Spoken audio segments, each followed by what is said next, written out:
Hi, good afternoon, everyone. I've said time and time again, we should not be blaming the Haredim in Israel for extremism, etc. We should not be blaming the Haredim in Israel for anything that the Rabbanut does, that the so-called chief rabbinate of Israel does. As even though the rabbis of the Rabbanut might wear black hats and frocks and have beards, many of them, most of them, it does not mean that they're Haredim. The very fact that they're involved in the Rabbanut means that they're modern Orthodox, they're religious Zionists. Or at least you could call them centrist Orthodox, or what's the other term they like to use? They call them Chardal is another word they use. I hear sometimes that they combine a Haredi lifestyle with religious Zionist ideology. It's not really. I mean, who are considered Haredim? You know, the Haredim are the Aguda and the Badats. That's who are the Haredim. The Rabbanut is Mizrahi. You know, now we're all Orthodox Jews, all three, and there's respect for one another.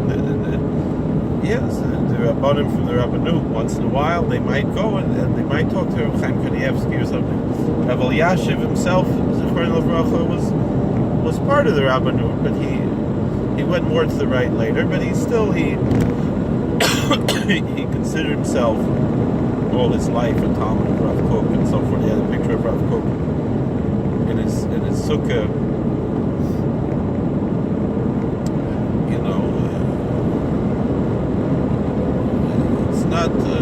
And Rav Kook was also Chardal, you know. He led the Haredi lifestyle, most likely, although he went back and forth sometimes with certain things. Most likely, if you really study his life and from a psychological, scientific standpoint, it's quite obvious that he suffered from bipolar disorder. So which actually is a schus for him, because then we can't blame him for things that he said that are a little bit chutz l'machana. He could still be a tzaddik, and even a yidvus can learn it without being a bal hayra. There's such a thing. A tzaddik, you know, I wouldn't deny, you know, a talented poet and so forth. A lot of our tzaddikim were like that, you know, talented poets and so forth, and even what scientifically would be classified as mental illness is not necessarily a stigma. There are a lot of mentally ill people who are very intelligent and even successful people and so forth. So it's not necessarily a stigma the way people, you know, we have to learn how to remove the stigma of mental illness. Just like, you know, are we upset if someone has some other illness? It shouldn't be considered any different. And again, putting that aside for the moment, so it's not an insult to point out. You know, it's just pointing out. You have to take certain things with a grain of salt. For someone to say, you know, that a secular person playing soccer on Shabbos in Eretz Yisrael is holier than the Rosh Hashiva in Chutz La'aretz, and he was chayzer. He told the Ger Rebbe that he regretted saying that. The Ger Rebbe told Samarov that, and Samarov said, you know, he should have said the apology publicly, and the shtusim he should have said privately, you know. But it's so is this. But anyway, time and time again is more and more proof. Don't blame the Haredim, certainly not the Badats, and not even the Guda, for certain things that the Rabbanut is involved in. The fact of the matter is, for example, that the Badats, the Haredis, is much more al pi halacha when it comes to gerus. They don't have any nonsense that's not in Shulchan Aruch, or it doesn't have a makor. They don't have all the politics with gerus that the Rabbanut has. And the fact of the matter is if someone's sincerely frum, and that's it, it's much, much easier to convert with the Eidei Haredis than it is with the Rabbanut. So too in America, it's much easier to convert with the Haredi Beis Din. Most, especially the Hasidic Batei Din, much easier to convert with the Hasidic Batei Din than with the modern Orthodox RCA Batei Din, the right-wing modern Orthodox, the centrist modern Orthodox. All right, it's easier still to convert with the liberal modern Orthodox, the YCT crowd, the IRF, those places. It's also easier to convert, but there's in many ways there's more in common, halachically speaking, to a certain extent, to some of the more right-wing Haredim and to more left-wing Orthodox than there is from the right-wing Haredim to the middle of the road modern Orthodox. In many issues. There's some obvious issues that they're not, but even among some of those, certain things are not quite what they seem, and it should be noted as that. So, all this being said, so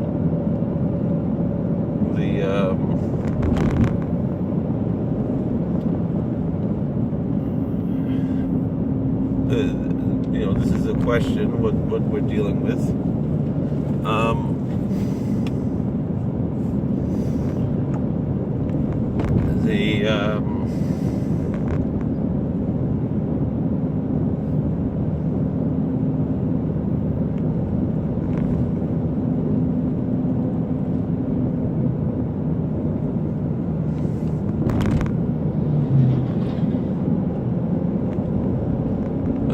There were two issues that came up recently in Israel that I would like to address.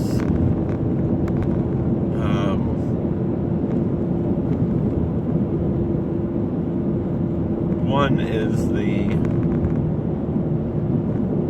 and it should be noted, I heard certain people claim that we spoke earlier about the bark and wine. Someone, a particular rabbi, I don't remember who it was, who was defending, I think it was, what's the guy's name, always writes in the Five Towns newspaper,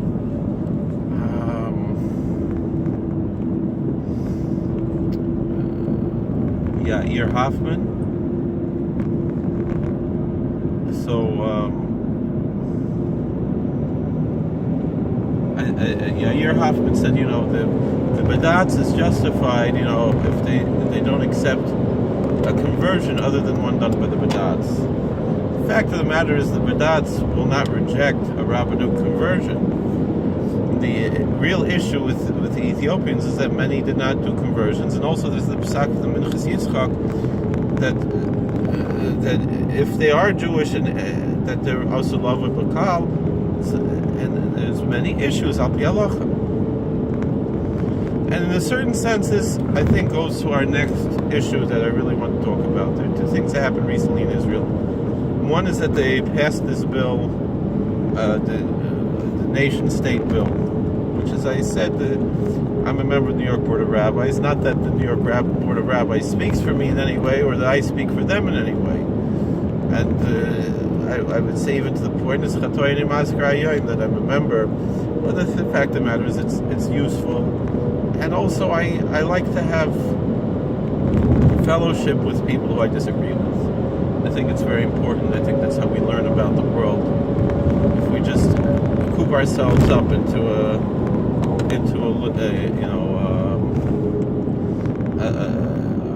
our little cocoons, we're not going to learn that much.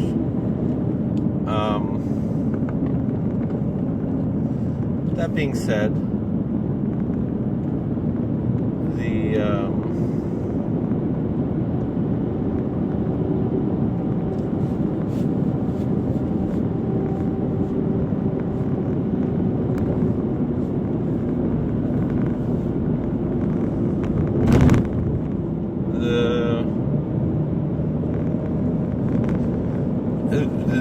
rabbis came with a statement against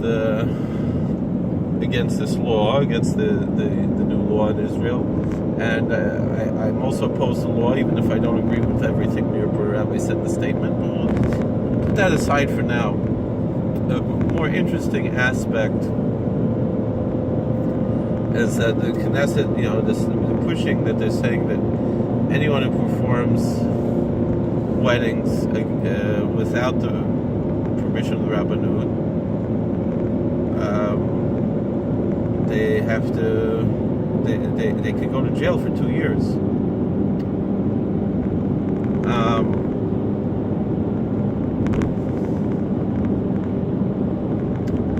And they arrested a conservative rabbi who performed the wedding. And it seems that it's not just that he performed the wedding, but he performed the wedding between two people who have some reason that they cannot be married to halacha, perhaps a kohen to a grusha. The question is, how do you find out who's a kohen? Maybe it's not a kohen,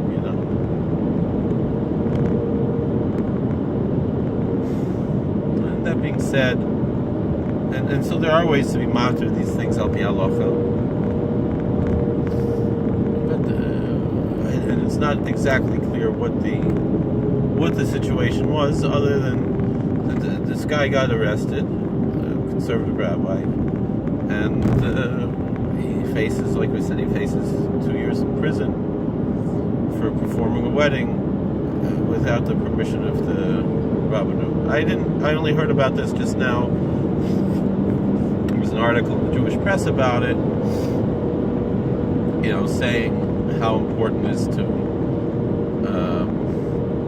enforce this law. Now, I'm friendly with, and they mentioned in the article 2 things. They mentioned that it's mostly Orthodox rabbis who perform weddings without the permission of the Rabbanut. That's one. And the second thing is that it's that the Haredim in the Knesset, the Agudistin in the Knesset are the minority. They're in the opposition. And yet this law was passed to push to enforce laws about marriage in Israel. And I would like to, this guy, I think his name was David Israeli. I know a guy, David Israeli, but it's not him. He's saying, how important it is to enforce this law, and he was quoting, I don't remember who he's quoting, but how if we don't enforce the law, it'll lead to mamzeris, it'll lead to. Now, I have friends who bedavka make weddings without the permission of the Rabbanut. They make conversions without permission of the Rabbanut. Everything they do is 100% al pi halacha, but they're not following the Rabbanut. And one friend of mine in particular, he's waiting for the day he gets arrested for this. Perhaps, and it could be the same thing. Is he recognizing the conversion? And the Rabbanut doesn't recognize the conversion. Things like that, issues like that, which al pi halacha, it's kosher, according to Jewish law is kosher, but the politicians in the Rabbanut, the power-hungry politicians in the Rabbanut, the racist Zionists in the Rabbanut, we know that the UN made a declaration in the 1970s that Zionism is racism, and so it's a chutzpah that how they can accuse an anti-Zionist group of being racist when they themselves are the biggest racists, the Zionists. And they were just trying to be tender and caring, not to embarrass these men, to ask them about their gears and so forth, and with all the confusion and everything.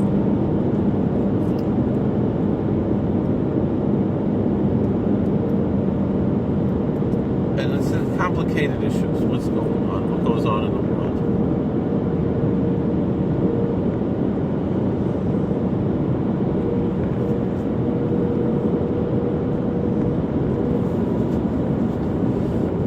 So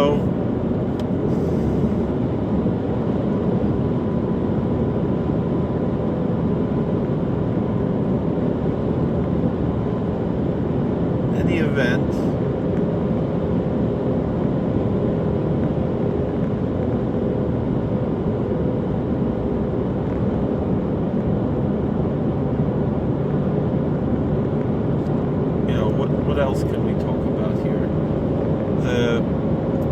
This question of arresting rabbis for doing weddings, whether they are in accordance with halacha or they're not in accordance with halacha.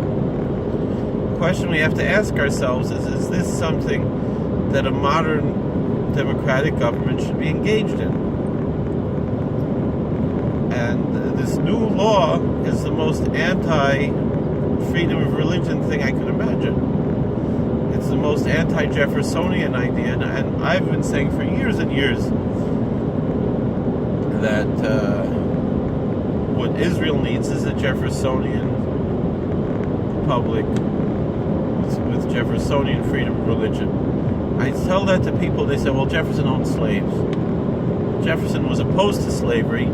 He was stuck owning slaves because he inherited them, and he wasn't allowed to set them free because of the laws in Virginia at the time. He died in debt, according to the civil laws there, and he really tried. It bothered him his whole life that he wasn't able to outlaw slavery right from the beginning of America. It's one thing.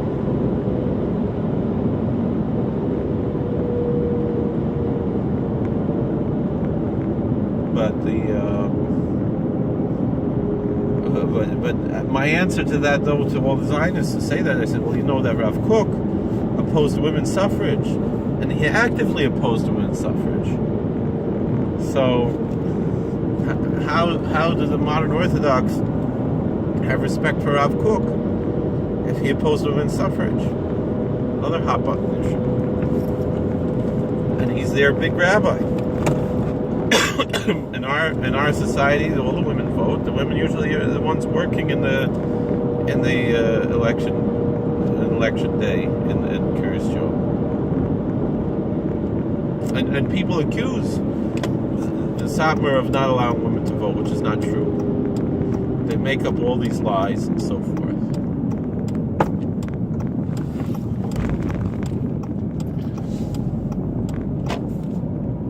When the fact of the matter is, it's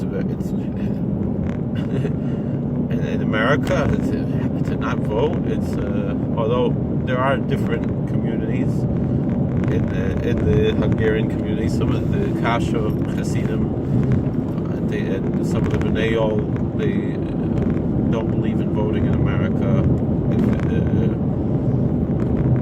Something that Rav Shol Brach said, whatever it is. All right.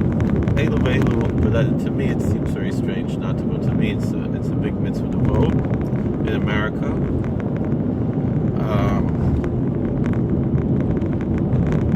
But whatever it is, I can respect those I disagree with. To the right of me as well. I recognize that I'm not the most right-wing person in the world. You know, I was very happy when I heard that Ted Cruz, who I really wanted to be the president, Ted Cruz said he doesn't want a conservative for the Supreme Court, he wants a constitutionalist. But, all right, let's put all this aside as well.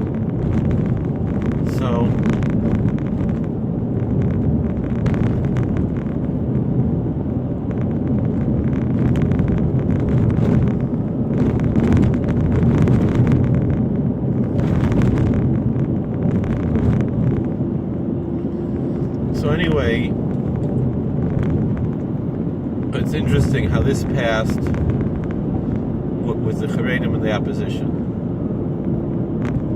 Meaning the point is that this idea of empowering the Rabbanut, of creating an oligarchy, creating a tyrannical government in Israel, is not the Haredi idea, it's the Zionist idea. The Haredim want more freedom, including the freedom to be as far to the right as they want in their own personal lives. They're not really seeking to impose their ways on others. All they are seeking is to protect their rights.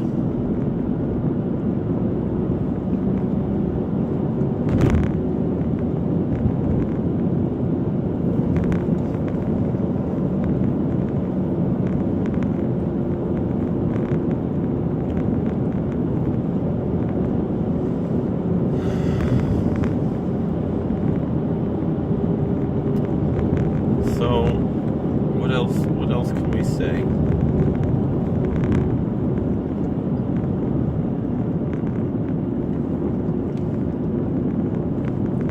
So why would I as a person who doesn't believe in weddings that are against halacha, why do I though oppose this law? And the answer is that it's none of the government's business. And so the answer is, but look, we're going to have to keep Yichus Briven, and we're going to have to,